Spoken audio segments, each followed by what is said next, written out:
Kysymys tulee olemaan siitä, että mikä päämieheni rooli on niissä tapahtumissa, mitä tuolla Nigeriassa, Biafran alueella on tapahtunut, mitä tekoja siellä on tehty. Siellä on väkivaltaa hyvin paljon siellä alueella. Kysymys on siitä, onko päämieheni ollut jollain tavalla osallisena tai johtamassa niitä toimia, mitä siellä on tapahtunut. Ja se, että minkälaista väkivaltaa siellä ylipäätänsä on ollut, onko missä roolissa ne on ollut, mitenkä vuoksi siellä on väkivaltaa käytetty, se on myös tässä yksi, mitä tullaan selvittämään.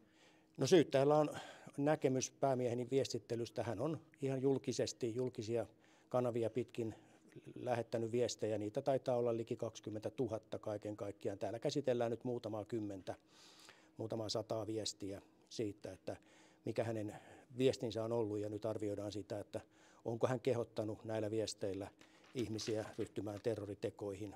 Onko hän jollain tavalla osallinen niihin. Hän on siis ihan julkisesti toiminut, että hänellä ei ollut mitään salattavaa sinänsä tässä toiminnassaan ja kyllä hän on luottavainen tämän asian suhteen. Nyt jää sitten nähtäväksi, että miten oikeus arvioi sitä hänen toimintaansa.